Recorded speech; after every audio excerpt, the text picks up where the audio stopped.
Wiasl students. Today we are going to talk about what are stop losses and how do you use them.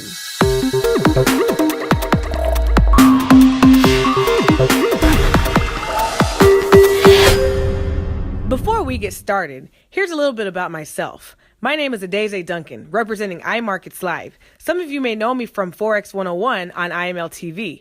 Also, I was an educator for 10 years, and now I'm here educating you on the facts and methods of Forex. In order to get started on this journey, you need to remember one thing and one thing only. I am a student, always. This is very important for you to remember and to remind yourself of often. You will hear me use this phrase frequently as a reminder that you are a student that is learning a skill that will pay you for the rest of your life. Make sure that you take your time and learn what you need to learn. Pace yourself. Do not compare yourself to anyone else's progress. Always keep a winning mind frame and you will do very well in this industry.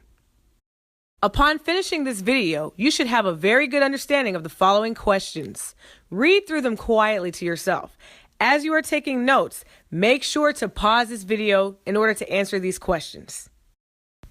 Here is some important vocabulary that you may want to pause the video in order to write down. When you are finished, go ahead and resume. A stop loss is a safety net. It's a safety net for your account balance. If you decide to trade without a stop loss, it would be like you deciding to jump without a bungee cord, pretty much doing something else that starts with an S. Okay? So you absolutely need a stop loss. Too many people say, oh, well, I don't need a stop loss. I got a little strategy. You see, whenever I use those stop losses, they just keep getting hit. Well, that's actually a good thing. Maybe you didn't realize that. I mean, and if your stop loss keeps getting hit, then perhaps you're doing something wrong and you need to change things. But the fact that your account is getting hit by that stop loss is actually saving your account from getting blown. So please don't think that trading without a stop loss is a strategy. It's also called something else that starts with an S. Stupid.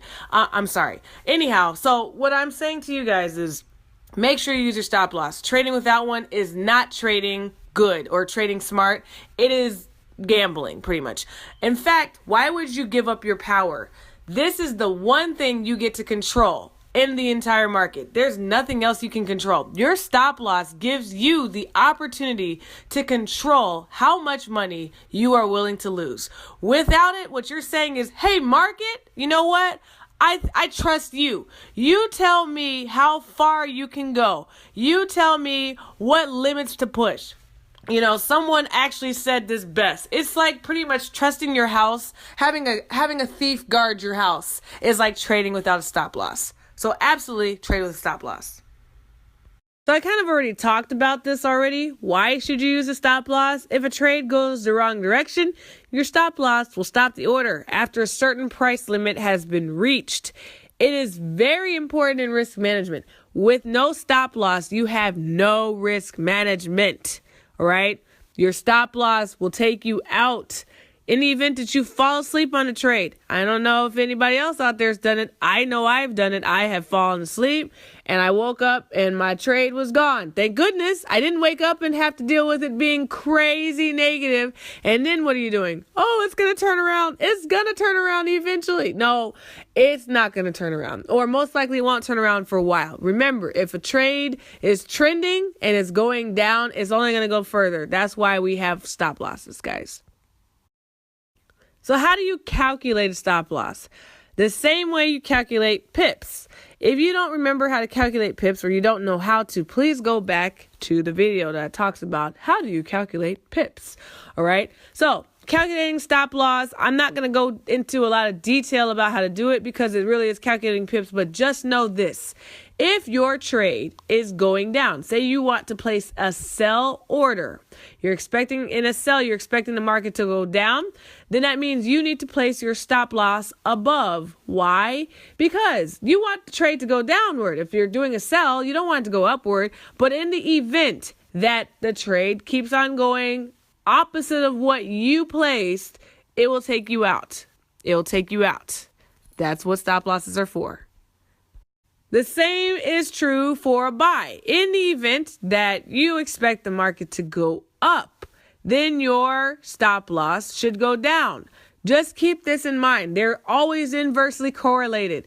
Always inversely correlated. So that means in the event that price is, if you want it to go up, stop losses go down. If you want it to go down, stop losses go up. Simple.